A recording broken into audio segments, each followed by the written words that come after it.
Alors bonsoir à tous, autant que Béatrice nous rejoigne. Bonsoir Béatrice, bonsoir à tous.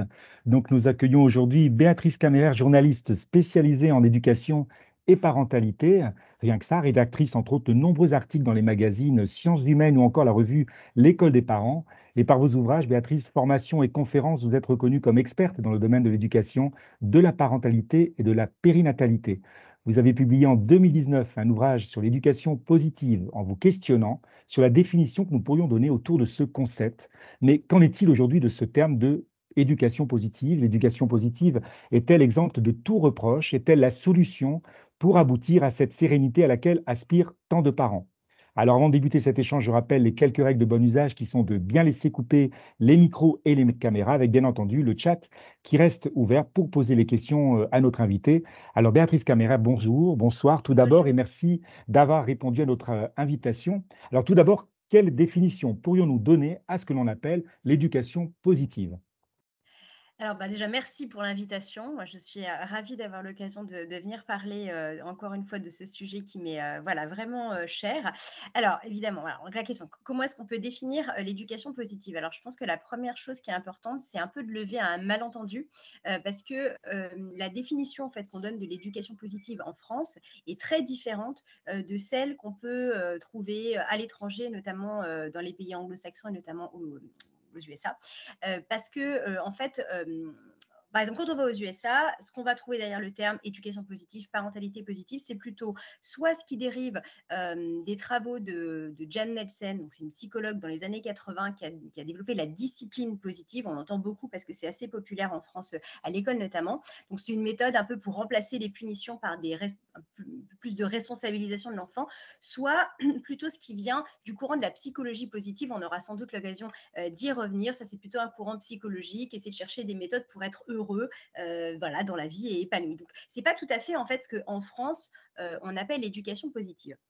En fait, en France, quand on cherche qu'est-ce qu'il y a derrière ce terme, on se rend compte que c'est pas très bien défini. En fait, il n'y a pas vraiment de travaux universitaires là-dessus. Il y a pas de thèses qui ont été faites là-dessus. En fait, c'est pas un vocable qui vient du monde des psychologues, qui vient du monde des chercheurs. Pas du tout. C'est plutôt quelque chose qui vient du terrain, voilà, notamment de l'édition, parce qu'il y a eu beaucoup de livres qui ont été publiés avec ce mot-là, parce que c'est un titre qui est très séduisant. C'est un mot qui est très séduisant, qui donne envie. On a tous envie d'être des parents positifs, on a tous envie de faire une éducation positive et pas négative.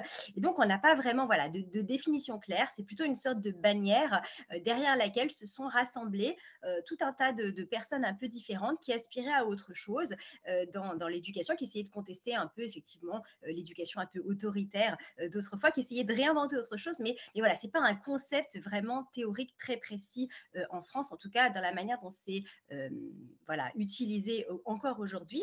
La seule définition en fait qu'on a là-dessus, c'est une définition qui nous vient du Conseil de l'Europe. Il y a donc le Conseil de l'Europe a pris une résolution au début des années 2000, donc en 2006.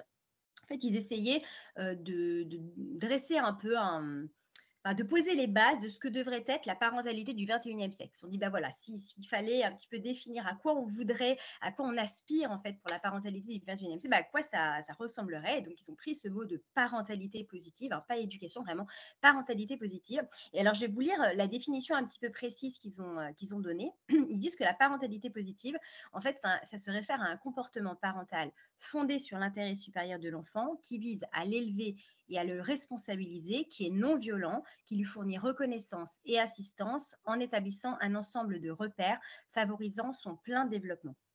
Donc, vous voyez que c'est une définition qui est à la fois très consensuelle, parce que je pense qu'on est à peu près tous d'accord sur le fait qu'on veut que voilà, le comportement du parent il soit fondé sur l'intérêt supérieur de l'enfant, qu'il l'élève et qu'il le responsabilise. Sur tout ça, c'est pas très controversé, qu'il lui fournisse reconnaissance et assistance. Je pense que tout le monde est à peu près d'accord sur le fait qu'effectivement, c'est la mission des parents. Ce qui est un petit peu plus peut-être, ce qui en fait à l'époque est un petit peu plus nouveau, c'est cette idée de non-violence éducative vraiment écrite comme ça, même si évidemment l'idée que les parents devait pas être violent, c'était déjà pas mal voilà, ancré déjà, mais il y a vraiment cette idée de le poser.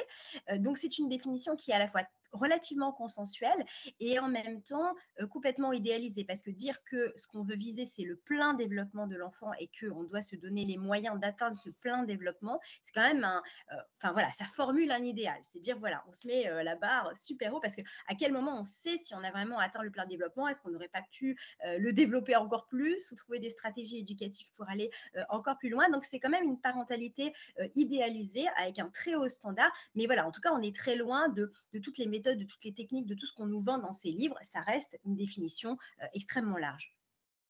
Alors justement, cet idéal, d'éducation positive qui viendrait à bout des conflits et des tensions familiales, tout en développant chez l'enfant une construction de soi autour de la confiance et de la résilience. Alors vrai ou pas? Est-ce qu'on doit vraiment y croire?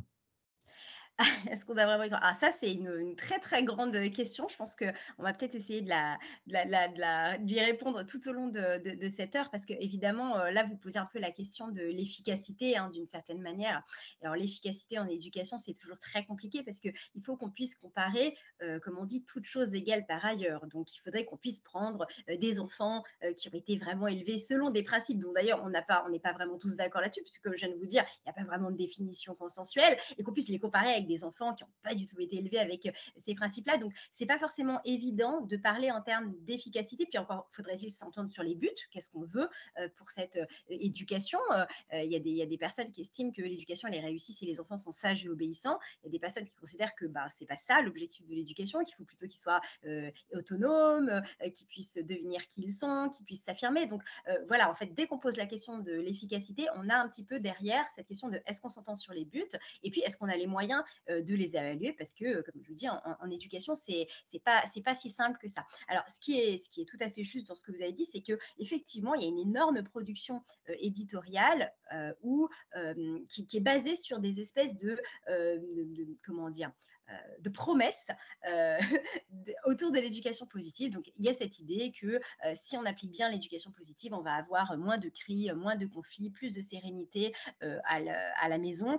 Et ça a vraiment été, on le retrouve un peu dans tous les livres ou presque, qui se revendiquent de l'éducation positive, bah, tout simplement parce que c'est ça, en fait, les problèmes que rencontrent les parents, que tous les parents, à peu près, rencontrent. Ils ont des enfants qui se comportent comme des enfants, donc qui font du bruit, qui ne se comportent pas comme des adultes, voilà, qui ont des difficultés un peu à gérer leurs émotions, parce que bah, pour eux, c'est encore un petit peu nouveau, quoi. Ils n'ont pas tout à fait encore acquis toutes les compétences de régulation qu'on a quand on est plus âgé. Donc voilà, ils ne savent pas forcément comment gérer ça en société. Ils sont parfois mal à l'aise, ils ont l'impression que c'est un peu un problème d'autorité. Donc en fait, voilà, l'éducation positive entend répondre à des problèmes que la majorité en fait des parents rencontrent. Et c'est vrai que c'est intéressant de voir déjà qu'il y a une espèce de petite dissension, un peu un paradoxe entre ces promesses qui sont affichées et puis les objectifs réels de l'éducation positive qui, comme je le suggère un petit peu déjà depuis tout à l'heure, sont plutôt basés sur une forme voilà, d'épanouissement de l'enfant, d'attention portée à lui en tant que personne, en tant qu'individu singulier et qui ne ressemblerait pas à un autre. Et donc, il ne s'agirait pas du tout de se conformer, de se soumettre et d'obéir, mais plutôt voilà, de laisser exprimer à nouveau le fameux potentiel dont on parlait tout à l'heure dans la définition. Donc là, déjà, on voit une forme de paradoxe entre ce qu'on vend aux parents et puis les valeurs sous-tendues de cette éducation qui sont tout à fait louables, mais qui ne sont pas forcément en adéquation avec ce qui est vendu. Alors, si on essaie quand même de synthétiser un petit peu ce qu'il y a derrière ce courant de l'éducation positive en termes de grands objectifs ou de grandes valeurs qu'on retrouve au-delà du fait que voilà, il n'y a pas vraiment de définition, mais quand même, il y a ces points-là qui reviennent au fil des auteurs.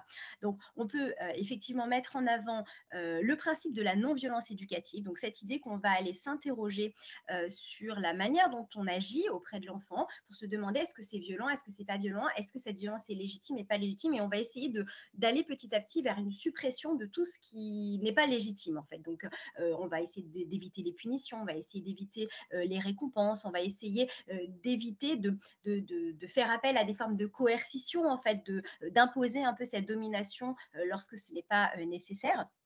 Le deuxième point qu'on va retrouver un petit peu chez tous les auteurs, c'est l'objectif d'améliorer la communication entre enfants et parents, en se disant finalement il y a plein de problèmes qui se posent dans les familles parce qu'on ne communique pas suffisamment, donc on ne s'écoute pas assez, on sait à la fois pas forcément bien exprimer quels sont ses besoins et on ne sait pas forcément entendre quels sont ceux de l'enfant. Donc il y a beaucoup de propositions, notamment de techniques autour de l'amélioration de la communication entre parents et enfants pour qu'il y ait moins de jugement, plus d'attention portée notamment aux émotions, à l'expression des émotions. On y reviendra souvent, mais voilà, c'est sans doute plus tard. Mais voilà, ça, c'est déjà aussi quelque chose d'important. Et le troisième point, le troisième objectif qu'on peut citer, qui est vraiment transversal, c'est cette attention portée à la reconnaissance des besoins et des spécificités enfantines. Donc, il peut y avoir à la fois des besoins vraiment émotionnels, d'attachement, de sécurité. Ça, c'est vraiment important. Il y a aussi la reconnaissance de l'immaturité un petit peu de l'enfant, qu'elle soit cognitive, encore une fois, qu'elle soit affective, émotionnelle. Mais voilà, l'idée que, bah, effectivement, un enfant, ça ne fonctionne pas tout à fait comme un adulte. Il y a vraiment cette idée qu'on va le prendre en compte et l'accepter, voilà, comme une donnée du problème. Et puis, cette attention portée, encore une fois, aux spécificités enfantines, ça va induire un changement de perspective, en fait, sur les comportements difficiles de l'enfant. C'est-à-dire qu'il y a une invitation indirecte à dire, alors voilà, vous avez un enfant qui se comporte pas comme vous le souhaitez, ce n'est pas contre vous, ce n'est pas une attaque personnelle, ce n'est pas une remise en question de votre autorité, non, en fait, c'est l'expression de son immaturité, c'est l'expression de son besoin, c'est l'expression de son mal-être, mais en tout cas, c'est pas dirigé contre l'adulte. Et donc, c'est un changement de perspective qui invite un petit peu à remettre en question une représentation qu'on pourrait avoir de guerre des générations où il y aurait soit les adultes qui auraient le dessus, soit les enfants qui auraient le dessus, mais que voilà, il ne serait pas possible de penser au-delà. Donc, c'est un peu une espèce de troisième voie qui nous dit si, on peut penser un petit peu au-delà de ça, et notamment, en fait, voilà, ce que vous considérez comme des attaques personnelles n'en sont pas, ce ne sont que le résultat de la nature enfantine, d'une certaine manière. Alors, vous faites référence dans votre ouvrage que je montre ici, et qui a largement inspiré, je ne sais pas si on le voit bien là, je ne sais pas si on le voit, voilà, qui a largement inspiré, non, on ne voit pas très bien, on le verra tout à l'heure, donc qui a largement inspiré donc notre échange. Vous faites référence à la nécessité d'accepter cette compétence de bricolage éducatif. Alors, est-ce que finalement, être bricoleur dans les relations, c'est aussi se déculpabiliser comme parent qui n'arriverait pas à faire toujours «bien» entre guillemets? Oui, moi, je crois beaucoup, en fait, à cette idée-là. Mais ça aussi, je pense qu'on y reviendra un petit peu après. Il s'est un petit peu imposé, au fur et à mesure des années, l'idée qu'il y avait des bonnes manières d'être parent. Donc, d'un côté, des bonnes manières et puis de l'autre, bon, bah, des moins bonnes, quoi. Et c'est vrai que ce faisant, eh ben, on perd de vue l'idée que, être parent, c'est de laisser erreur, en fait, en quelque sorte, parce que, bah, notre enfant, il est unique, nous aussi, on est unique, notre famille est unique et puis le moment qu'on est en train de vivre aussi. Et donc, quelque part, la compétence du parent, en tout cas ça, c'est quelque chose auquel je crois énormément, c'est une compétence d'adaptation fondamentalement, c'est une compétence de réajustement. Donc, à chaque moment, d'essayer un petit peu des choses, de voir quels effets ça produit et de voir si c'est adéquat, si c'est pas adéquat et comment est-ce qu'on peut faire évoluer les choses. Et c'est vrai que avec cette popularisation de méthodes éducatives, que ce soit l'éducation positive ou d'autres d'ailleurs, petit à petit, les parents ont acquis l'idée que les réponses n'étaient pas vraiment ni en eux ni dans leur expérience, mais peut-être dans des livres, peut-être dans des experts, en tout cas qu'elles allaient venir forcément de l'extérieur. Alors, je ne suis pas en train de dire que les livres, c'est pas intéressant et que les experts n'ont rien à dire d'intéressant, mais toutes les réponses ne peuvent pas venir de là, tout simplement parce que les experts peuvent être tout à fait experts du développement de l'enfant, de sa maturation, mais ils ne seront jamais experts de cet enfant-là, en fait. C'est le parent, c'est le fait de vivre avec lui au quotidien, de voir comment il réagit, de voir quels sont ses goûts, quelles sont les choses qui le passionnent, et voilà, qu'est-ce qui le met en colère, qu'est-ce qui l'irrite, qu'est-ce qui est dur pour lui. C'est ça, en fait, qui va donner l'expertise du parent vis-à-vis d'un enfant. Et c'est parce que c'est dans la relation en fait que ça se tisse. Et c'est vrai que voilà, on perd un petit peu de vue ça. Les parents ont tendance à perdre confiance en eux, du coup, puisqu'on leur dit voilà, utilisez les réponses que les experts vous donnent, appliquez-les, vous allez voir, ça fonctionne. Et en fait, bah non, ça ne peut pas fonctionner puisqu'elles ne sont pas ajustées à leur enfant. Donc, ils se sentent encore plus en échec. Ils ont l'impression que c'est parce qu'ils ont mal appliqué la méthode de l'expert. Et donc, voilà, on alimente un cercle vicieux de perte de confiance en soi au lieu de se dire, bah oui, effectivement, c'est pas facile tous les jours, dur d'être parent, c'est pas un chemin de pétales de rose, c'est vrai, mais en fait, ça se construit et ça se construit dans cet essai-erreur. Les erreurs ne sont pas enfin, ce ne sont pas catastrophiques. La plupart des erreurs en parentalité, bah voilà, on se réajuste, c'est pas un souci. Et même le fait, ce mouvement de réajustement, bah, c'est quelque chose qui est précieux pour l'enfant parce qu'en fait, il voit que son parent, il cherche, il essaye, et voilà, et c'est quelque chose qui est aussi une preuve d'amour d'une certaine manière, si je peux parler en tant que telle. Donc voilà, moi je suis très très attachée à cette idée de parent bricoleur, et je me mets vraiment en faux par rapport aux personnes qui disent oui, mais on peut faire beaucoup, beaucoup de mal en sachant pas, en bricolant. Voilà, moi je pense que ce qu'on fait, les petites erreurs qu'on fait, on peut les réparer, et ce mouvement-là, il est beaucoup trop précieux pour qu'on l'abandonne. Alors, vous faites référence donc de l'adoption par le Conseil de l'Europe d'une résolution, hein, sur les droits de l'enfant. Mais finalement, est-ce que cet intérêt supérieur de l'enfant qu'on trouve donc dans ces droits de l'enfant, n'est-ce pas aussi un peu l'adage de l'enfant roi? Intérêt supérieur de l'enfant, on peut entendre aussi que l'enfant est au centre de tout et qu'on doit tout lui accorder? Oui, alors on peut l'interpréter comme ça. En tout cas, c'est la crainte, d'un certain nombre de personnes. Moi, je pense que, la question de l'intérêt supérieur de l'enfant, d'abord, elle est dans le droit français depuis bien plus longtemps. Elle n'a pas du tout attendu, la résolution du Conseil de l'Europe, hein. La majorité des actions, de protection de l'enfance, en particulier, sont motivées, par, l'intérêt supérieur de l'enfant, les décisions des juges aux affaires familiales également. Donc c'est pas du tout quelque chose qui, est particulièrement lié à, comment dire, voilà, une prise de pouvoir de l'enfant. Par contre, ça témoigne d'une évolution dans la manière dont la société regarde l'enfant et les responsabilités que la société a à l'égard de cet enfant dans son développement, dans son épanouissement. Et là, effectivement, bon, bah, quand on retrace un peu historiquement ce qui a pu se passer, on a des gros changements tout au long du XXe siècle. Alors, je ne sais pas si vous voulez tout de suite qu'on développe ce genre de choses,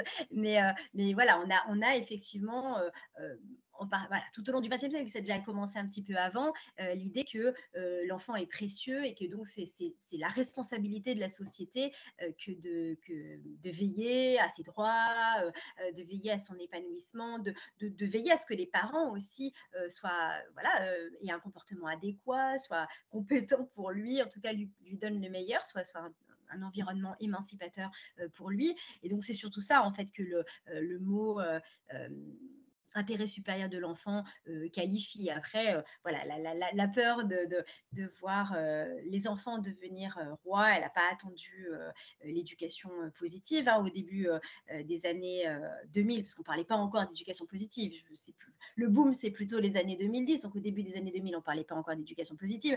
On disait déjà que Dolto avait fait des enfants rois, que mai 68 avait remis en question l'autorité des adultes, qu'on ne les respectait plus. Enfin bon, et à chaque fois, quand on revient un petit peu dans le temps, il y a toujours cette idée qu'aujourd'hui, les jeunes ne respectent plus les adultes, qu'avant, c'était mieux. Donc voilà, ce genre, encore une fois, il y a des vraies questions, hein, qui se posent sur les droits des enfants, la responsabilité des adultes, mais vraiment sur cette peur que les enfants seraient en train de devenir rois. Je pense qu'il y a surtout beaucoup de fantasmes et d'angoisses.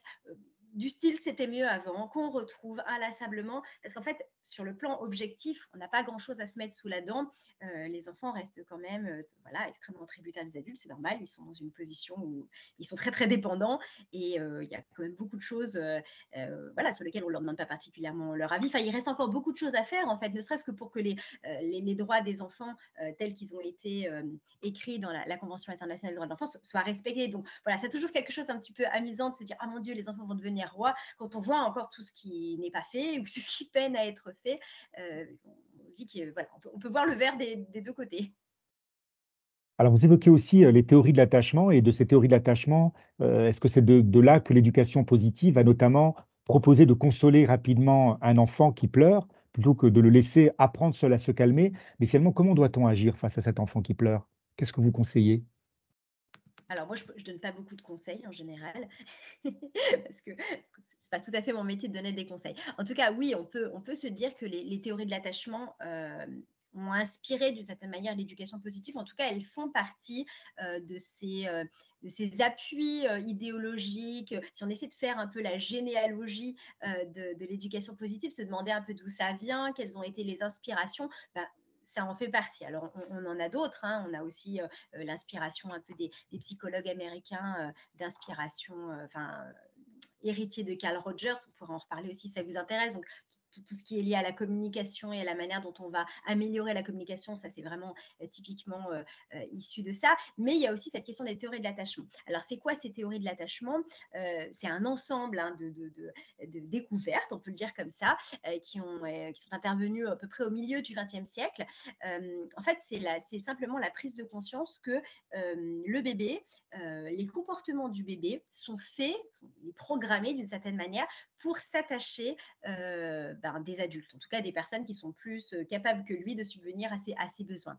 Et donc, finalement, on peut analyser tous les comportements du nouveau-né, du bébé, comme des comportements propices à nouer ce lien d'attachement. Donc, le fait qu'il attrape le doigt de l'adulte, le fait qu'il le regarde intensément, le fait que, voilà, tout ça, ça a été relu. Donc, c'est le psychiatre britannique John Bowlby, dans les années 40 à peu près, qui a commencé en fait un peu à analyser ça, parce qu'avant, on s'en occupait pas beaucoup. Il faut se dire aussi que la psychologie de l'enfant, c'est relativement récent, hein, c'est le début du XXe siècle. Donc là, c'était plus tout à fait les prémices, mais enfin, on était quand même encore un petit peu au début. Et donc, voilà, il commence à réanalyser, à relire ce comportement du bébé à une époque où il était encore fréquent de considérer que c'était des tubes digestifs, de considérer qu'en fait, ce n'était pas réellement des êtres humains, on considérait qu'ils ne souffraient pas réellement. Je vous rappelle on a quand même encore opéré les bébés sans anesthésie jusque dans les années 1970. Donc, cette prise de conscience que le bébé est une personne, pour nous, ça paraît aujourd'hui une évidence, mais ça ne l'était pas il y a quelques décennies. Donc, il faut se reconnecter un petit peu à ça. Donc, ça, c'est un peu la découverte au début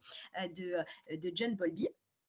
Et lié à cette idée que voilà, les bébés ont ces comportements d'attachement, mais pourquoi? Parce qu'en fait, ça leur est vital. L'attachement à l'adulte, ils en ont besoin d'abord pour survivre parce qu'ils ne sont pas capables de subvenir à leurs propres besoins vraiment physiologiques, mais pas uniquement. C'est aussi de l'ordre émotionnel. Et ça, c'est une autre découverte, celle de René Spitz, donc un autre médecin, qui lui a caractérisé ce qu'on appelle l'hospitalisme. L'hospitalisme, c'était en fait le fait que les bébés qui étaient nourris, au chaud, relativement soignés sur le plan physique, mais qui n'avaient pas de lien avec une personne particulière, parce que souvent c'était des bébés donc, qui étaient hospitalisés, d'où le nom, hein. Ils étaient privés de la présence de leur mère, de leur père, enfin de n'importe quelle figure qui aurait pu s'occuper d'eux de manière régulière. Ils étaient seuls, c'était que des infirmières qui venaient les nourrir. Donc ces bébés dépérissaient. Et on a des vidéos absolument terribles hein, qui sont encore sur Internet où on voit des bébés qui ont 6 mois, 1 an et qui ressemblent en fait à des nouveau-nés. Ils ne sont pas capables de se mettre assis, ils ne sont pas capables de se mettre debout, ils ont l'air tout petits, extrêmement chétifs, ils regardent à peine les gens. Et en fait, ils dépérissent parce que le fait d'avoir quelqu'un qui prend soin d'eux, sur le plan affectif, donc le fait d'avoir ce qu'on appelle une figure d'attachement, et ben, c'est vital pour les bébés au sens vraiment premier du terme, parce que donc, ces bébés dépérissaient et finissaient par mourir. Donc c'est quelque chose qu'on avait pu aussi observer malheureusement dans les orphelinats de Ceausescu, hein, où les bébés étaient à nouveau complètement livrés à eux-mêmes, sans affection en fait. C'était vraiment ça l'idée. Et donc, toujours dans cette idée d'attachement, donc vous voyez les différentes découvertes, hein, les comportements du bébé sont faits pour s'attacher des adultes. Donc, s'il pleure, par exemple, c'est pas pour embêter les adultes, c'est parce que quelque part, il cherche à solliciter, à créer une relation, à réclamer en fait oui, un comportement, à réclamer une présence. Et donc, et en plus, ils en ont besoin, c'est vital, ils ont besoin de quelqu'un, pas forcément leur mère d'ailleurs, hein, ça on l'a un petit peu, comment dire, au départ c'était le postulat, mais les choses ont évolué parce que la société aussi évolue, on s'est rendu compte que bon, homme ou femme, c'était pas vraiment la question c'était d'avoir une personne vraiment investie, au moins une personne, plus c'est encore mieux, mais au moins une personne vraiment investie auprès du bébé. Et donc la dernière découverte qu'on a eue, enfin dernière, non, il y en a eu plein d'autres, enfin les grandes étapes, dans les années 70, sont les travaux de Mary Ainsworth, qui est aussi une psychologue, et qui en fait, elle a essayé d'étudier ce qui se passait lorsque les bébés étaient, enfin les bébés, plutôt les bambins, les jeunes enfants, étaient séparés de leur figure d'attachement, donc cette fameuse personne avec qui ils ont créé un lien particulier et qui est ce fameux lien vital d'attachement.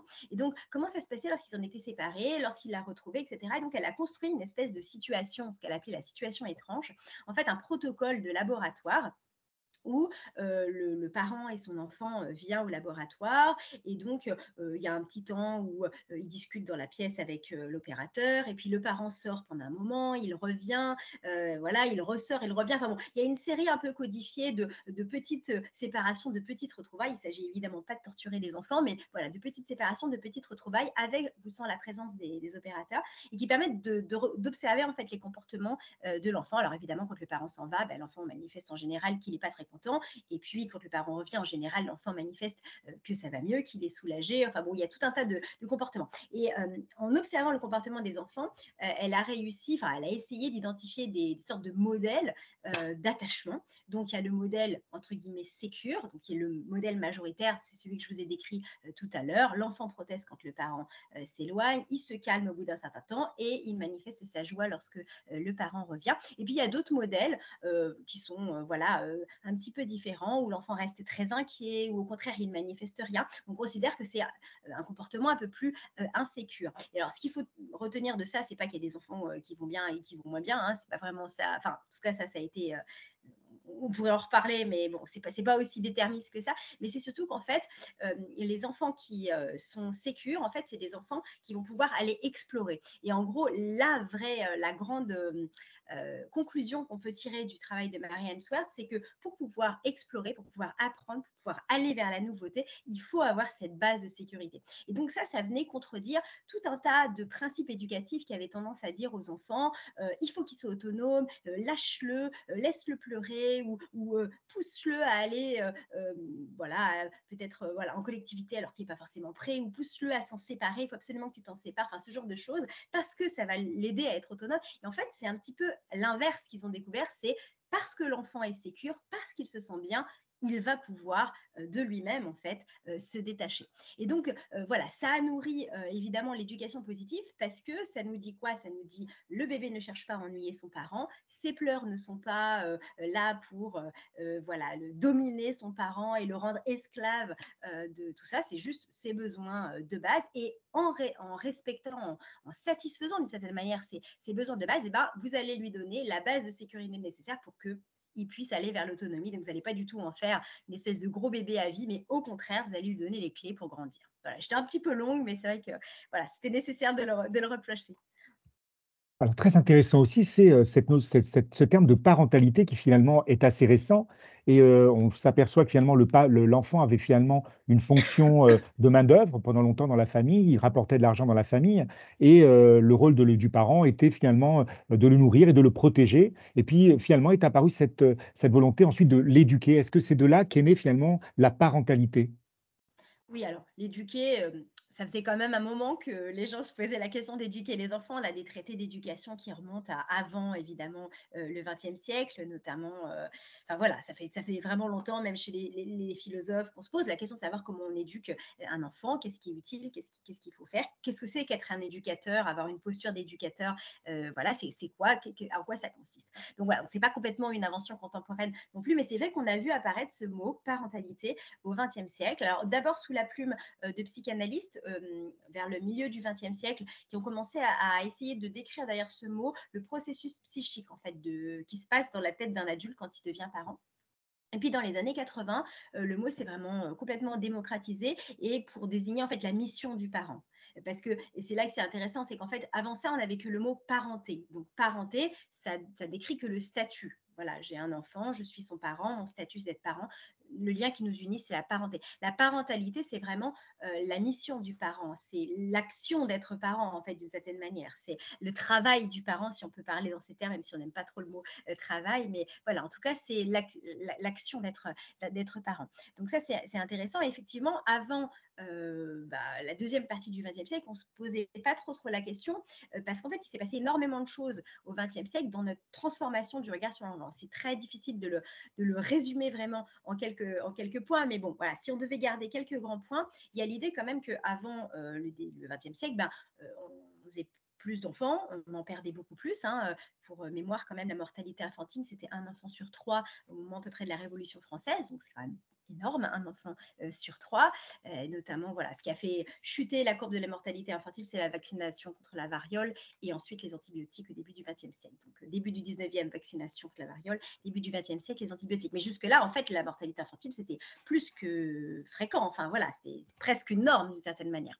Donc, forcément, on ne s'investit pas tout à fait de la même manière, on n'a pas tout à fait le même soin à l'enfant lorsque on en a un, deux ou trois, ou on en a plutôt 7 ou 8 dont on sait qu'un certain nombre ne va pas survivre. Donc, il y a déjà eu ce changement tout à fait comment dire, enfin voilà, pragmatique d'une certaine manière. Et puis il y a eu d'autres choses, il y a eu des réflexions philosophiques, notamment sur ce que c'est qu'éduquer un enfant. C'est pour ça que je vous disais, ça a commencé avant. On peut retracer un peu le début de cette réflexion, philosophe des Lumières, notamment Jean-Jacques Rousseau, qui est souvent pris un petit peu comme point de départ de ce renouveau de la pensée sur l'enfant. Toute la pensée romantique qui en fait a brisé un peu, qui est venue contredire ce qu'il y avait avant. Avant, c'était plutôt l'enfant marqué du sceau du péché originel, donc l'enfant petit sauvage qu'il fallait dresser, éduquer et civiliser. Et puis à partir des pensées romantiques, c'est l'inverse. C'est plutôt l'enfant, c'est le jardin d'Éden. En fait, l'enfant, c'est le jardin d'Éden de l'humanité avant qu'elle ne soit corrompue par la société. Donc on survalorise l'enfance, le temps du jeu, le temps de la rêverie, le temps de l'innocence. Ça, c'est vraiment le 19e siècle, les penseurs romantiques. Et dans cette lignée-là, en fait, a émergé donc le mouvement pour l'éducation nouvelle, dont on connaît les grands noms aujourd'hui, hein, Célestin Freinet, Maria Montessori, qui sont un peu les héritiers un peu de cette réflexion-là, et qui, en s'appuyant sur la psychologie de l'enfant naissante, ont commencé à dire que voilà, on n'éduquait plus un enfant pour reproduire la société, pour lui transmettre des connaissances, pour lui inculquer des savoirs, mais pour l'aider à se développer et pour le prendre en considération en tant que personne, donc pour s'intéresser à qui il était, à qui il allait, et donc voilà, à s'intéresser à son épanouissement. Donc ça, c'est vraiment le point de départ, et qui ensuite a lancé voilà, toutes les autres grands chantiers du XXe siècle, et notamment la réflexion sur les droits de l'enfant comme sujet de droit. Donc au début, droit à être instruit, droit à être protégé, et puis après aussi droit à exprimer ses idées, droit à s'associer, bon, tel qu'on les connaît aujourd'hui, qui a été qui a traversé en fait tout le XXe siècle, puisque voilà, les prémices, c'est plutôt les années 20, et ça a été ratifié qu'en 1989. Donc voilà, ça a été un long chantier. Ah, je vous entends pas, Laurent. Voilà, oui, vous venez d'évoquer donc Augustin Freinet ou encore Maria Montessori au début du XXe siècle, mais pourquoi a-t-il fallu finalement qu'il y ait un sentiment de prise de conscience de cette éducation positive, comme s'il y avait un courant qui venait des anglo-saxons? Vous avez parlé tout à l'heure de Jane Nelson avec la discipline positive, on pourrait citer Thomas Gordon, et qui eux-mêmes ont été inspirés par d'autres. Pourquoi finalement ce sont les anglo-saxons qui nous ont amené ce courant de discipline positive ou d'éducation positive? Ouais, alors moi je souscris pas entièrement à l'idée que c'est les anglo-saxons qui nous ont amené ce courant. Je sais qu'on l'a pas mal lu ces dernières semaines. J'ai vu des journalistes dire: «Oui, ça nous vient des États-Unis». Moi, je suis pas entièrement d'accord avec ça. Effectivement, la discipline positive, c'est américain. Carl Rogers, c'est américain. Après, on a un peu fait l'éducation positive à la française. En tout cas, moi, j'ai l'impression que voilà, et que c'est vraiment un métissage de beaucoup d'influences différentes. Et j'ai pas du tout l'impression que ce soit quelque chose qui a été importé et même un peu dénaturé d'une certaine manière, qui soit venu comme ça hors contexte. Après, oui, oui, il y a eu des influences. Ça, c'est évident, mais c'est aussi lié à la comment dire, voilà, au fait qu'aujourd'hui, les savoirs bougent énormément. On n'a pas encore parlé de la question de la psychologie positive, donc je peux peut-être voilà, en dire un mot à ce moment-là, parce que c'est aussi une des sensibilités en fait qui nourrit aujourd'hui voilà, toutes ces personnes qui se rassemblent autour de l'éducation positive. Donc la psychologie positive, en fait, c'est un courant de la psychologie qui est né à la toute fin du XXe siècle, encore une fois, à un moment donné où on se disait, mais qu'est-ce qu'on va faire au 21e siècle? Donc, tous les espoirs du nouveau siècle qui s'ouvraient. Et donc, le président de l'association américaine de psychologie, Martin Seligman, c'est lui qui a fait le discours pour dire, bah, voilà, qu'est-ce qu'on va faire de la psychologie au 21e siècle? Et sa proposition, c'était de dire, voilà, tout au long du 20e siècle, on s'est intéressé uniquement à pourquoi les gens allaient mal, pourquoi ils étaient en dépression, pourquoi ils étaient mal dans leur peau, pourquoi, voilà, etc. Et ben peut-être que la psychologie du 21e siècle, elle doit s'intéresser à pourquoi les gens vont bien. Qu'est-ce qui font qu'ils sont résilients? Qu'est-ce qui font qu'ils traversent les épreuves? Qu'est-ce qui font qu'ils se confrontent à des difficultés et ils en triomphent, etc. Et donc, c'est ça, en fait. C'est de là qu'est née la psychologie positive, de ce questionnement-là. Donc, c'est un peu chercher les déterminants du bien-être. Qu'est-ce qui va faire qu'on va être plus heureux, plus épanoui? Qu'est-ce qui va faire, encore une fois, qu'on va traverser les épreuves? Et donc, ça, c'est quelque chose qui a beaucoup nourri la psychologie, enfin, l'éducation positive aussi, puisque c'est un petit peu ça qu'il s'agit de transmettre d'une certaine manière aux enfants. Donc, toutes les réflexions aussi autour de la prise en compte des émotions, on peut la relier à ce courant-là, toute cette question de l'épanouissement de l'enfant, des fameuses compétences psychosociales qu'il faut cultiver, donc en termes de communication, de négociation, d'esprit critique. Voilà, donc ces compétences qui ont été définies par l'OMS dans les années 90 comme étant vraiment essentielles au maintien des individus en bonne santé au sens global de l'OMS. Hein, la santé, c'est aussi le bien-être.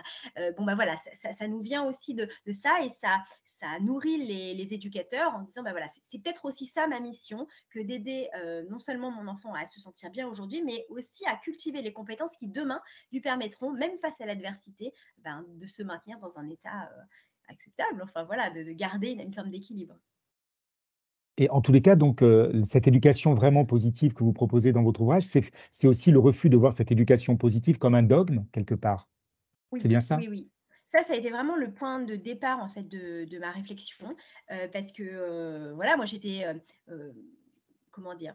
Je voyais les valeurs qui étaient portées par l'éducation positive de manière, bah, assez, réjouissante. Voilà, se dire: «On veut construire une éducation dans laquelle les enfants seront, plus respectés, mieux pris en compte, leurs besoins sont» bon, tout ça, on c'est difficile de voilà, d'être contre, on est plutôt et en même temps, la manière dont c'était, diffusé auprès des parents, moi, je la trouvais extrêmement, violente, extrêmement, autoritaire, extrêmement injonctive et j'ai trouvé voilà, qu'il y avait un problème et qu'il fallait aller, un petit peu au-delà et se poser la question de savoir pas seulement si on était d'accord ou pas d'accord avec ces grandes valeurs, mais aussi est-ce qu'on était d'accord avec le chemin en fait pour les promouvoir. Parce que c'est pas tout d'avoir des grandes valeurs, la fin justifie pas forcément les moyens. Donc c'est quels sont les moyens qu'on met en œuvre. Et c'est vrai que moi quand j'ai commencé donc mon travail d'enquête, parce que mon livre c'était vraiment ça, c'était de dire moi je suis journaliste, donc ce que je sais faire c'est ben, enquêter et donc ben voilà c'est quoi l'éducation positive et quelle forme elle prend et comment elle est reçue par les parents, comment elle est diffusée, quelles sont les techniques, les arguments, comment ça se passe en fait en réalité, pas seulement en théorie.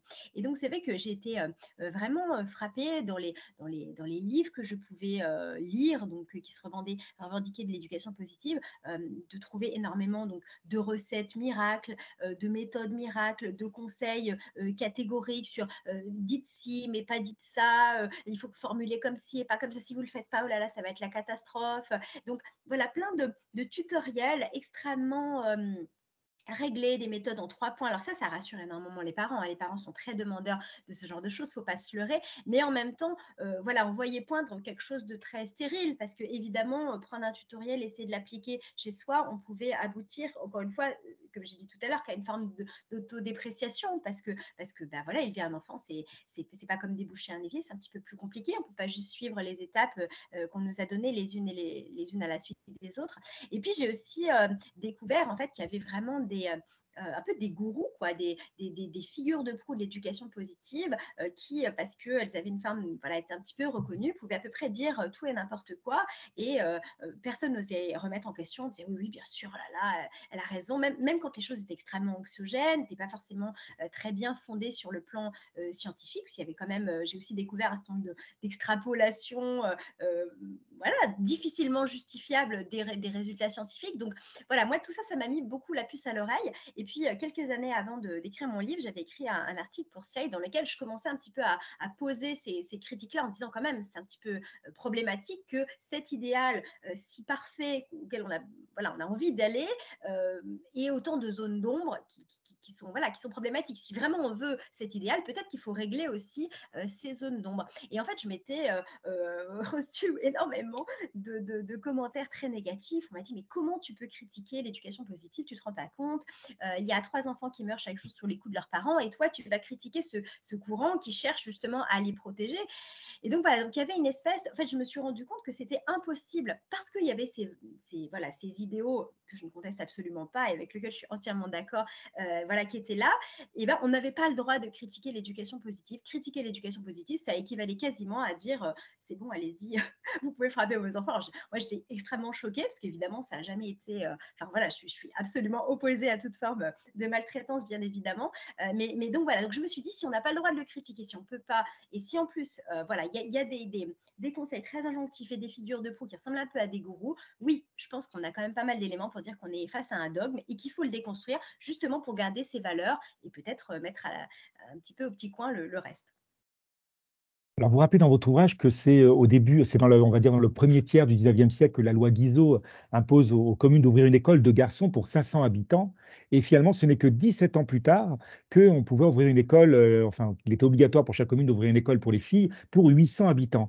Est-ce que finalement on a fait du chemin enfin vers cette égalité filles-garçons à l'école? Est-ce que vous le constatez aujourd'hui? Alors, du chemin, oui, ça, je pense que ce serait difficile de dire qu'on n'en a pas fait. Ce serait quand même très, très malhonnête. Donc oui, évidemment, on a fait beaucoup, beaucoup, beaucoup de chemin.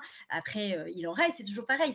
En fait, quand on s'attaque à des idéaux comme l'égalité, comme la non-violence, il faut accepter de remettre sur le métier son ouvrage en permanence parce qu'un idéal, ça ne s'atteint pas. C'est comme, vous connaissez le proverbe, hein, l'idéal, c'est comme une étoile, on ne l'atteint pas, mais elle est un guide. Donc, pour moi, c'est vraiment ce mouvement-là, en fait, cette réflexion-là qu'on peut avoir sur la non-violence avec les enfants, de la même manière sur l'égalité filles-garçons à l'école et ailleurs, évidemment, parce que si on parle encore l'école, moi j'ai l'impression que ça reste un milieu relativement protégé, parce que l'enfant reste un élève souvent, avec le bon et le mauvais côté des choses, alors que quand on en sort, et notamment quand on va dans le monde de la parentalité, bon, bah, la question des inégalités hommes-femmes est encore colossale. On a tout le temps, enfin voilà, on ressort toujours les chiffres sur l'inégalité de répartition des tâches parentales, sur les inégalités au travail. Donc voilà, on a encore énormément de chemin à faire, de réflexion à avoir.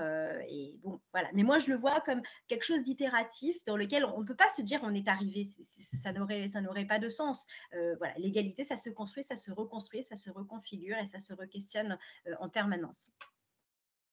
Et vous relevez aussi la difficulté que rencontre, parce qu'on reste un peu à l'école, notre école à lutter contre les inégalités sociales ou à Ouais. développer, l'inclusion scolaire, notamment pour les enfants, atteints d'un handicap et regretter finalement, que ces pans de l'école soient un peu oubliés par les défenseurs de l'éducation positive? Oui, moi, c'est quelque chose qui m'avait beaucoup interpellée, en fait, parce que les défenseurs de l'éducation positive se vivent vraiment comme des défenseurs des droits des enfants. Et ça, évidemment, on ne peut qu'être d'accord, encore une fois, avec eux.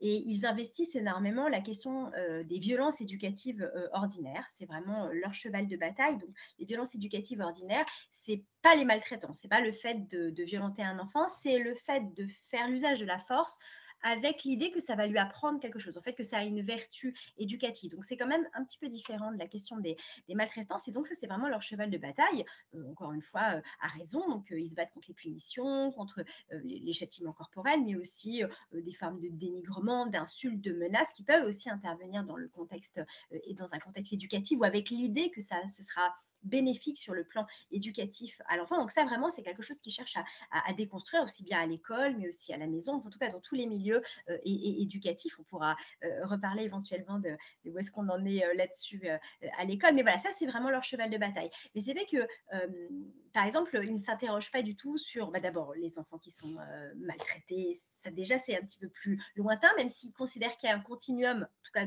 dans leur esprit, entre les maltraitances et les violences éducatives ordinaires. Donc, ça reste un sujet qui les préoccupe. Mais bon, le fait que, par exemple, il y ait des enfants qui dorment à la rue, c'est pas du tout quelque chose qu'ils vont investir. Le fait qu'il y ait des enfants qui n'aient pas forcément accès à l'école pour des tonnes de raisons, parce qu'ils sont migrants, parce que c'est compliqué, ben, c'est pas forcément quelque chose qui les préoccupe non plus. Le fait qu'il y ait, alors j'ai plus les chiffres en tête, mais enfin un nombre absolument colossal d'enfants qui vivent sous le seuil de pauvreté, c'est pas non plus quelque chose qui va particulièrement les préoccuper. Donc, c'est vrai que ça a quelque chose un petit peu étrange de se dire on veut impulser une révolution éducative, mais finalement on ne prend pas le problème de manière pleine et entière en essayant de combattre l'entièreté des entorses en fait au respect des droits des enfants. Voilà, j'ai parfois l'impression qu'il peut y avoir une forme de deux poids deux mesures où voilà, la lutte contre les violences éducatives finalement pour les enfants qui ont déjà des conditions de vie acceptables, voilà, on va y mettre les moyens. Et puis ceux qui n'ont pas du tout des conditions de vie acceptables, on les oublie un petit peu malheureusement. Et alors, voilà, la question des violences éducatives est très très loin derrière toutes les problématiques urgentes du quotidien, quoi. Et justement, vous regrettez finalement que le courant d'éducation positive ne se limite qu'aux violences dites ordinaires, dans un cercle familial finalement, alors qu'il existe des violences qui perdurent dans d'autres contextes. Hein, vous parlez de la délinquance, de la prison, et cetera, enfin de la famine. Oui, oui, oui, oui, c'est encore une fois, à chaque fois, on va mettre le doigt en fait sur des formes de paradoxes de notre société. C'est-à-dire que quelque part, le cours en éducation positive va inviter à voir l'enfant comme une personne, à le respecter, à le prendre en compte, à viser son épanouissement, à le comprendre aussi, à dire ah oui, il se met en colère, mais c'est normal, voilà, c'est compliqué ce qu'il est en train de vivre. Je tolère pas forcément qu'il ait des comportements inappropriés, mais je comprends, je suis en empathie avec ce qu'il est en train de traverser. Donc voilà, une espèce d'attention à l'enfant que moi je considère comme étant globalement plutôt louable, mais de l'autre côté, dès que l'enfant ne reste plus dans cette image un petit peu auréolée qu'on a, dès qu'il est voilà, soit trop pauvre, soit trop étranger, soit trop délinquant, et ben il va plus avoir tout à fait les mêmes droits. Donc oui, moi je suis un petit peu, enfin pour moi c'est un paradoxe de notre société d'incarcérer des jeunes et avec quand même une grosse rudesse. Hein. On sait que si on remonte par exemple à l'ordonnance de 1945, qui est la première loi qui est venue un peu légiférer la question des mineurs délinquants, donc on est au sortir de la Deuxième Guerre mondiale, on a une loi qui vise l'éducation, qui dit la France n'est pas assez riche d'enfants pour que on s'autorise en fait à en laisser de côté ne serait-ce qu'un seul. Donc oui, il y a des mineurs délinquants. À l'époque, il y en avait bien plus qu'aujourd'hui parce qu'ils étaient voilà, ils avaient vécu le traumatisme de la guerre et ils avaient vraiment des comportements problématiques, mais on doit les éduquer et l'État est là pour les éduquer et pas du tout là pour les punir, réprimer, etc. Et c'est vrai qu'on a complètement perdu aujourd'hui l'esprit de la loi de 1945. D'ailleurs, elle a été complètement abrogée, réécrite, enfin, elle n'est plus du tout dans le, dans le, dans le la législation actuelle. Et donc voilà, pour moi, c'est un énorme paradoxe de vivre dans une société où on nous dit promouvons cette image de l'enfant en tant que personne, et en même temps, on fait comme si certains n'étaient pas vraiment des enfants, certains n'avaient pas vraiment droit à la même considération. Voilà, moi je pense qu'on voit aussi la bonne santé d'une société à l'attention qu'elle porte à ceux qui sont rejetés et à ceux qui ne sont pas les plus aimables. Mais ça, c'est un avis personnel. Alors, dans votre ouvrage, vous avancez aussi l'idée d'une démocratie familiale. Est-ce que vous pouvez nous expliquer en quoi elle consiste, cette démocratie familiale? Alors oui, c'est pas tout à fait moi qui l'invente.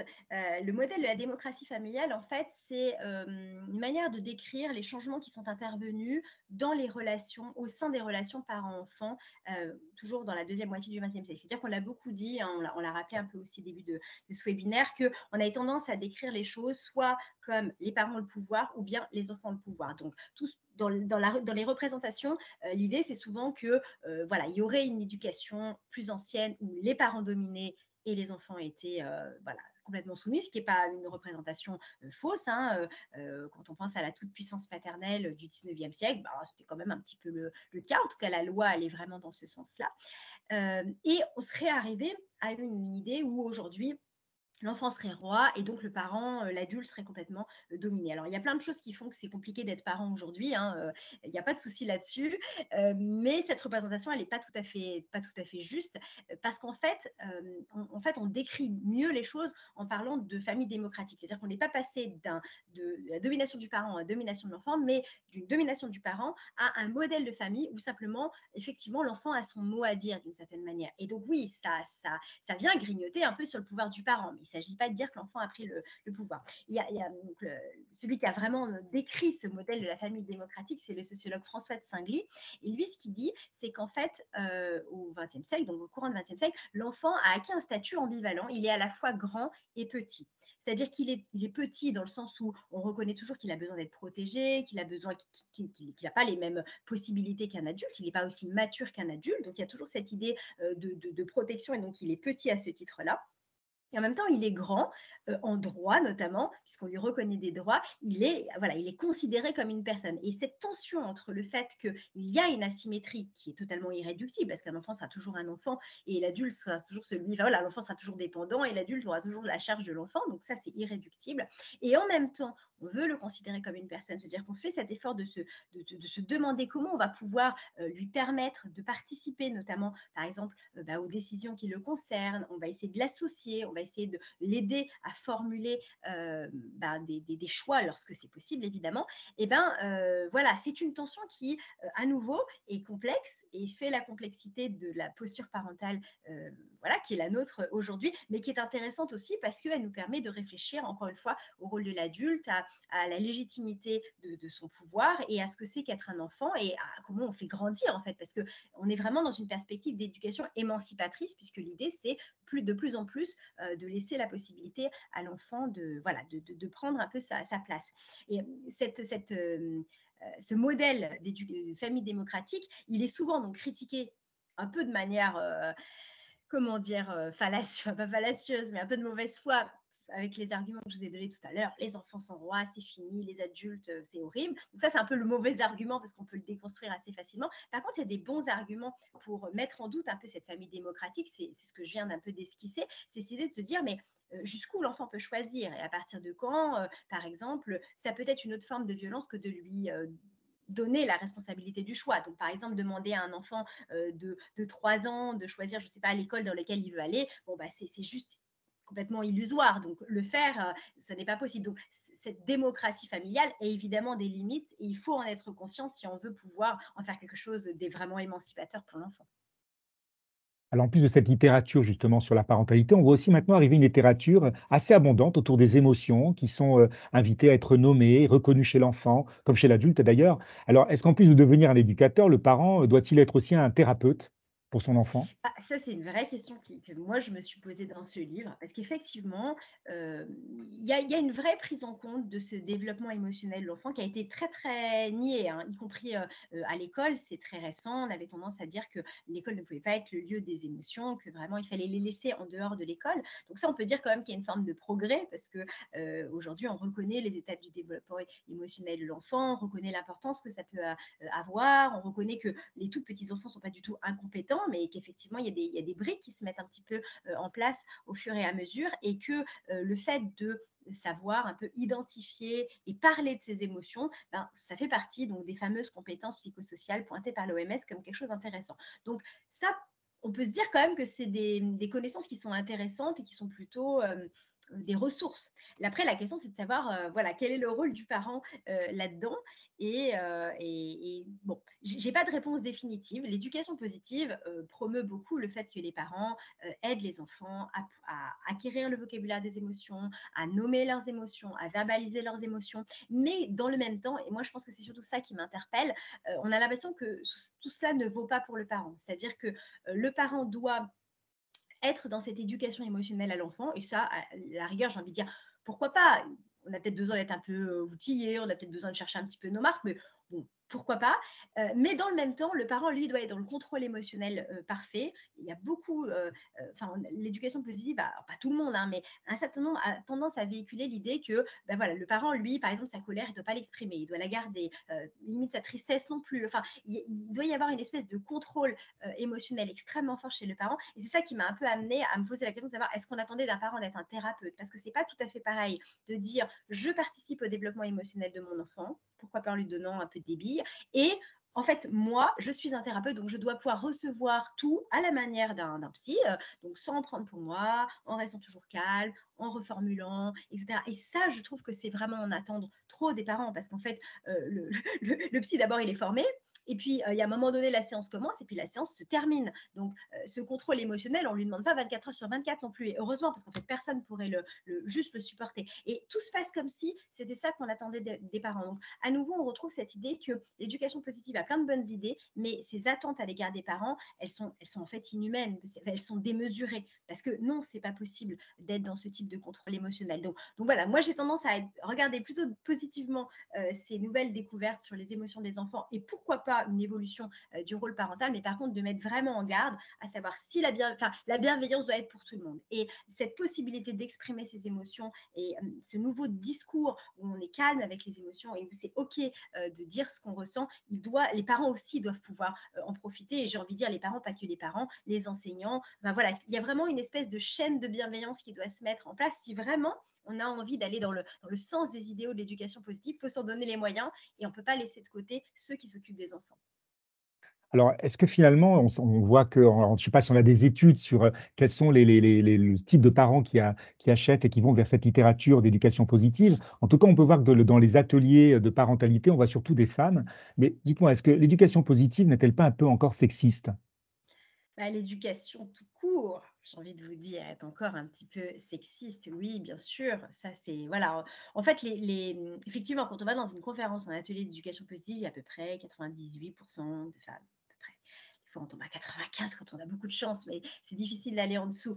Mais c'est le cas dans toutes les conférences et tous les ateliers de parentalité. Alors, moi, très honnêtement, j'ai beaucoup cherché des explications. Je me suis dit, est-ce que c'est la communication qui n'est pas assez en direction des pères? Est-ce que c'est, on les a pas assez rassurés sur voilà, le fait qu'ils sont les bienvenus, sur le fait qu'ils sont aussi responsables, voilà, que l'éducation des enfants est évidemment aussi une préoccupation valable pour eux. J'ai pas de réponse tout à fait définitive là-dessus. Je pense que c'est à l'image de notre voilà, du fonctionnement de notre société encore où les hommes prennent de plus en plus évidemment leur part de tâches parentale, mais toujours en tant que second couteau. Enfin, je reprends cette expression parce qu'en fait, c'est celle qui avait été donnée, proposée par des sociologues il y a quelques années, qui avaient analysé ça, qui disaient les pères sont les seconds couteaux. Ça veut dire qu'ils sont absents, hein, mais ils ne sont pas, voilà, c'est des seconds, quoi. Et inversement, les mères, eh ben, sont ce qu'on avait appelé les parents par défaut. C'est-à-dire que voilà, c'est elles qui, lorsque il y a qui doivent toujours assurer en fait. Et le parent par défaut, bon ben voilà, c'est celui qui connaît la pointure de chaussures des enfants, qui se souvient des anniversaires des copains, qui amène les gâteaux à l'école. Enfin bon, toutes ces petites tâches absolument invisibles, pas très valorisées, pas trop valorisantes, mais qui font que bah, la machine tourne, quoi. Et donc voilà, on est arrivé à un stade où les inégalités hommes-femmes sont sont bon, toujours manifestes, mais aussi un peu subtiles sur ces fameux voilà, répartitions. C'est la fameuse charge mentale dont on a beaucoup parlé il y a quelques années, où on disait, bah oui, voilà, ça incombe toujours un peu au mère parce que ça fait partie de ces tâches du parent par défaut. Le père n'est pas contre, mais demandez-moi. Donc il y a vraiment cette idée de je vais t'aider, je vais venir en soutien, mais je ne prends pas l'initiative. Et donc, quelque part, c'est beaucoup sur les femmes que vont reposer tout ce qui est de l'ordre un peu du développement de la famille. Donc, lorsqu'il y a des nouvelles idées éducatives, par exemple, à investir, bah, c'est un peu elles qui vont se sentir cette mission-là. Donc, c'est pour ça aussi qu'on les retrouve dans les conférences et les ateliers d'éducation positive. Et après, elles vont ramener ça. Et souvent, bon, les pères peuvent être partants, mais toujours voilà, avec cette idée de rôle secondaire. Et c'est peut-être là-dessus qu'il faut le plus faire changer les choses pour voilà, plus finalement que sur vraiment simplement la répartition des rôles. Donc oui, évidemment, il y a encore beaucoup de sexisme là-dessus. Aussi, dans l'idée que l'éducation positive va prendre appui sur les compétences de communication, les compétences émotionnelles. Et donc tout ça, on a tendance à croire quand même encore que les femmes sont quand même plus douées que les hommes. Donc voilà, ça met encore plus une distance peut-être pour les pères. Après, maintenant, il y a des auteurs masculins qui ont aussi décidé de se revendiquer de l'éducation positive. Donc peut-être que les choses vont changer. Pour l'instant, c'est pas ce que j'observe, mais peut-être que les choses vont changer. Alors pour terminer, au mois de février, paraissait dans le journal Le Monde un entretien avec une psychologue dans lequel elle dénonce, notamment une forme de désinformation de parents sur, la parentalité positive, défendant notamment ou, abordant le sujet de ce qu'on appelle cette méthode du time out. Est-ce que vous pouvez nous en dire un peu plus? Puis surtout aussi, quelle est votre position autour de ce time out? Ouais, oui, oui. Alors donc les prises de position donc qui ont été prises par, Caroline Goldman, puisqu'il s'agit de cette psychologue, donc qui est l'autrice d'un livre qui s'appelle «File dans ta chambre», qui prône, la mise au coin, en fait. Moi, je préfère dire la mise au coin que le time out parce qu'en fait, elle a récupéré ce terme de time out d'une manière que moi j'estime un petit peu abusive parce qu'en fait, le time out, voilà, la traduction, c'est vraiment le temps mort. Donc c'est pas tout à fait une mise au coin. Une mise au coin, il y a un côté un peu punitif quand même. On veut que l'enfant il passe pas tout à fait un bon quart d'heure et on veut que ça reste dans son esprit comme quelque chose un petit peu humiliant quand même. Et en tout cas, voilà, si on revient dans les origines, c'est un petit peu ça. Et ce qu'elle prône dans son livre, on est plus proche de la mise au coin. Elle explique bien qu'il faut que l'enfant passe un mauvais moment, que si jamais il sort de sa chambre avant le moment où le parent a décidé, il faut qu'il y retourne. Enfin, il y a quand même cette idée de faire pénitence, quoi, vraiment de punir. Alors que dans le time out tel qu'il est décrit, notamment dans la recherche, parce qu'elle dit qu'il y a des recherches dessus, elle a tout à fait raison, on n'est pas sur ce genre d'intervention. On est plutôt sur, voilà, c'est un temps mort. Il y a eu un débordement, peut-être émotionnel ou comportemental, et donc on décide d'un temps mort, mais qui n'est pas chargé émotionnellement. Il ne s'agit pas de dire, de laisser supposer à l'enfant qu'il est mauvais, qu'on a un regard négatif sur lui, qu'on le juge, qu'on le met au banc de la famille. C'est pas du tout ça. C'est vraiment, voilà, on dit stop, tout le monde se calme et après on peut discuter. Et ce qui est prôné donc dans les recherches sur le time out qui ont l'air de dire qu'effectivement c'est efficace, c'est pas du tout les temps de mise à l'écart que suggère Caroline Goldman. C'est beaucoup, beaucoup plus court. Elle parle de une demi-heure, une heure, voire plus à partir de l'âge d'un an. C'est juste complètement irréaliste. Enfin, bon, un enfant d'un an, une demi-heure dans sa chambre, ça n'a juste aucun sens. C'est ahurissant au regard du développement de l'enfant. Non, non, les chercheurs qui travaillent sur le time out parlent de quelques minutes parce que l'idée, encore une fois, c'est de désamorcer en fait une situation et d'avoir un retour au calme, que ce soit sur le plan émotionnel ou relationnel. Voilà, donc, en fait, il y a vraiment eu un malentendu, en tout cas, moi je l'analyse comme ça, entre Karen Goldman, dont les propositions me semblent plutôt proches d'une éducation un petit peu à l'ancienne, voilà, assez autoritaire, où le parent a vraiment le contrôle et a vraiment ce rôle voilà, de punition, en fait, tout simplement, lorsque le comportement n'est pas jugé acceptable. Et elle a utilisé ce mot de time out, en fait, qui fait tout à fait référence à autre chose et qui n'est d'ailleurs pas tout à fait, qui n'est pas vraiment condamné par les partisans de l'éducation positive parce que bon, bah, le time out tel qu'il est prôné dans les recherches, c'est très court, c'est censé ne pas suggérer à l'enfant quelque chose de négatif sur le plan de la relation ou sur le plan de l'attachement. Donc en fait, c'est quasiment compatible avec les principes de l'éducation positive. Je préfère qu'on fasse autrement, mais ça reste comment dire, un levier éducatif possible. Alors que la mise au point telle que la propose Caroline Goldman et qui a l'air d'être une espèce de panacée pour elle, à chaque fois qu'il y a un problème éducatif, on va mettre l'enfant dans sa chambre, on va le laisser pendant une heure et ça va aller mieux après.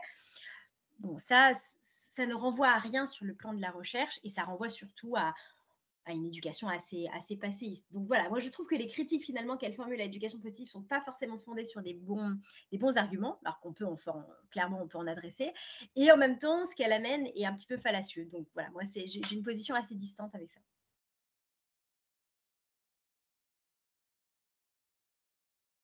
Je ne vous entends pas, Voilà, Laurent. voilà, je suis là bien. Mais on vous remercie chaleureusement pour votre participation à cet instant parent organisé par Canopée de Corse. Et on va quand même parler, évoquer rapidement votre dernier ouvrage que je vais essayer de montrer.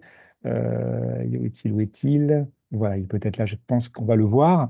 Édité notamment par Réseau Canopée et Le Clémy, Nos ados sur les réseaux sociaux, même pas peur, qui était actuellement disponible et vient de sortir. Je vous rappelle aussi que ce webinaire L'Instant Parent est en ligne sur Facebook Canopée, l'Académie de Corse. Vous pouvez aussi le retrouver très prochainement sur la chaîne YouTube Canopée de Corse, comme tous nos webinaires l'instant par an. Et notre prochain rendez-vous, chère Béatrice, c'est le mardi 16 mai avec une autre autrice, peut-être que vous connaissez, Catherine Emlet-Périssol, docteur généraliste et psychothérapeute qui a beaucoup écrit sur l'émotion, autour de la logique émotionnelle, qui a aussi sorti, comme vous, des ouvrages, notamment elle, sur les émotions. Et les inscriptions sont déjà ouvertes sur réseau-canopé.fr Académie de Corse. Nous remercions chaleureusement nos partenaires, la CAF et le journal Féminin Corse Matin. Merci aussi à Marc-Antoine Lemar, que je salue, directeur des ateliers Canopée en Corse, qui assure la rediffusion de ce webinaire et l'accompagnement technique, à Sarah Jossen et à Fabienne Théron-Jean-Faragne de Canopée de Corse. Et puis encore une dernière fois, un grand merci à vous, Béatrice, d'avoir participé à ce webinaire. Ça nous a véritablement honoré de pouvoir vous accueillir et avoir cet échange avec vous. À très Ben, bientôt. merci à vous.